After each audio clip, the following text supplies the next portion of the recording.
तो चलिए बढ़ते हैं आज की कहानी की ओर। दोस्तों, देर रात जब मैं बिस्तर पर पांव पसारे घर के आंगन में सो रहा था कि तभी अचानक ही मेरी आंख खुल गई और जब मैंने सामने देखा तो आंगन के मेन दरवाजे पर कोई खड़ा हुआ था।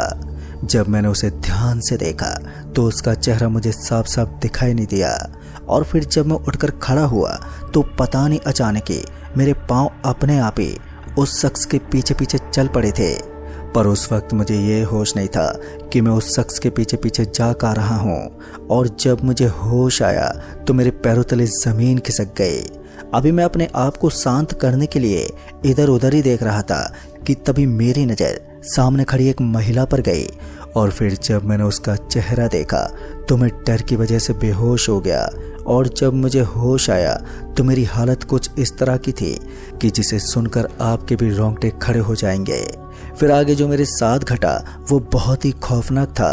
तो दोस्तों, दिल थाम कर बैठिए मेरी इस पूरी घटना को सुनने के लिए।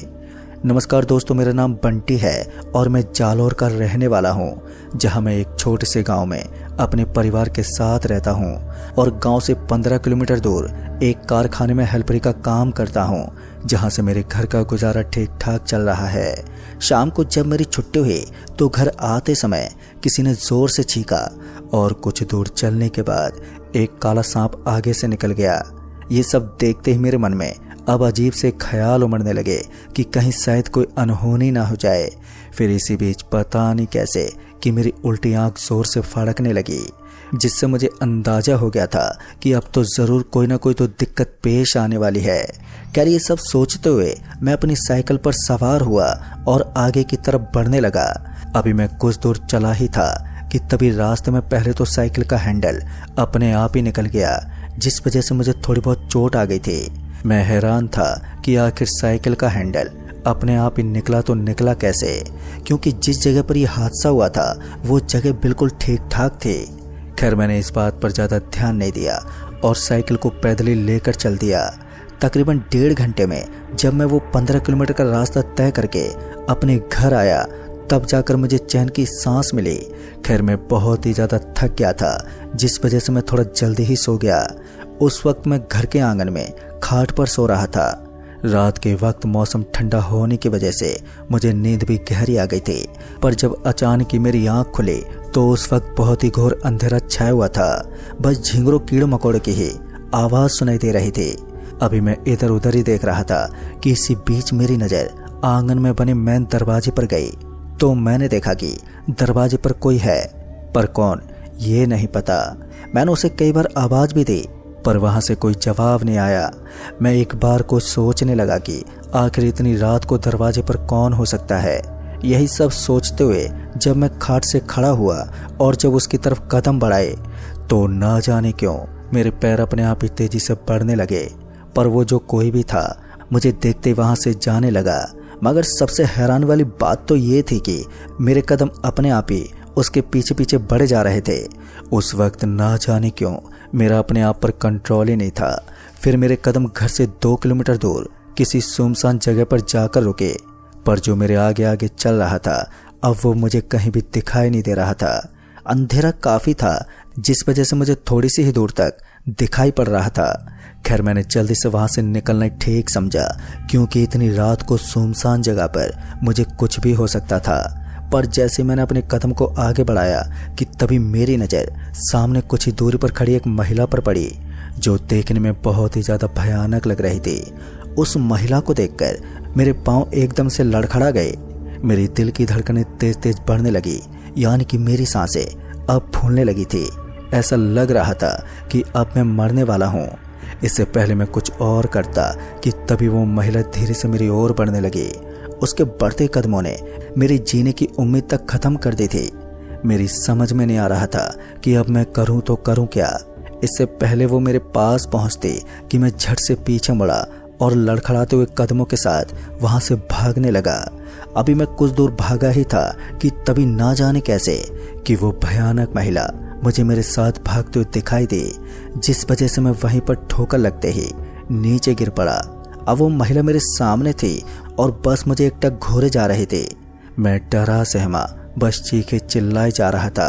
पर उस वक्त मेरी आवाज़ सुनने वाला वहाँ पर कोई भी मौजूद नहीं था जिससे कि मैं मदद मांग सकता था, क्योंकि वहाँ पर ना तो कोई सड़क थी और ना ही किसी तरह का कोई रास्ता, इसलिए मेरा मरना पक्का तय था। तभी उस महिला ने मेरी टांग पकड़ी और मुझे घसीटते हुए वहाँ से लेकर जाने लगी। उस वक्त मुझ पर क्या बीत रही थी बस ये तो मैं ही जानता हूँ। अगर मेरी जगह कोई और होता तो शायद डर की वजह से ही अब तक अपना दम तोड़ चुका होता। पर जब वो महिला मुझे घसीटते हुए लेकर जा रही थी तो उस वक्त मैं अपने आप को उससे छुड़ाने की पूरी कोशिश कर रहा था, पर उस महिला की पकड़ इतनी मजबूत थी कि मैं अपने पांव छुड़ा ही नहीं पा रहा था। बस वो महिला मुस्कुराते हुए मुझे खींचते हुए लेकर जा रही थी, जिस वजह से मेरी पूरी कमर छिल गई थी। कुछ देर घसीटे जाने के बाद वो महिला मुझे एक खंडर पड़ी जगह पर ले गई और मुझे वहीं पर एक बड़े से गड्ढे में डाल दिया।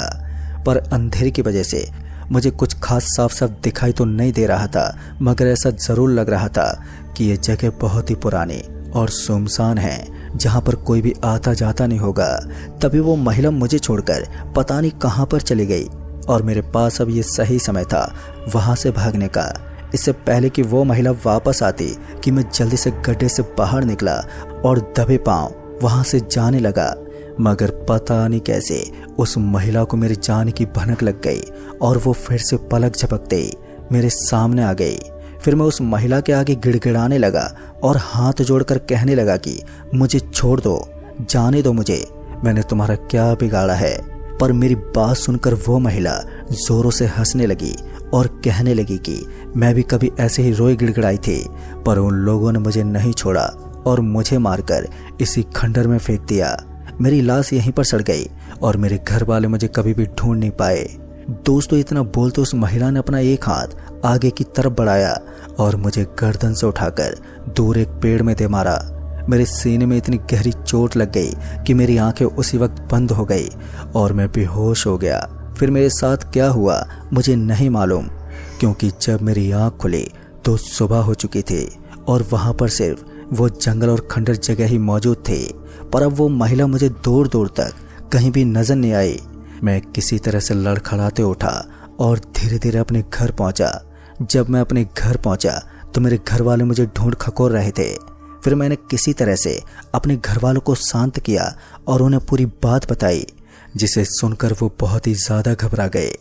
दोस्तों, मेरी ये घटना पूरे गांव में आग की तरह फैल गई थी, जिस वजह से सभी मुझसे पूछने लगे, पर मुझे किसी से भी ये पता नहीं चला कि आखिर वो महिला थी कौन और कभी किसी के साथ ऐसा इस जंगल में कभी कुछ हुआ है कि नहीं। खैर दोस्तों, शायद वो दिन मेरी जिंदगी का सबसे खराब दिन था, जिस वजह से ऐसी घटना मेरे साथ घटी।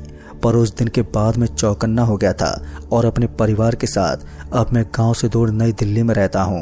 पर आज भी मुझे वो दर्दनाक रात बहुत ही अच्छे से याद है, जिसे याद करते ही मेरा रोम रोम कांप उठता है।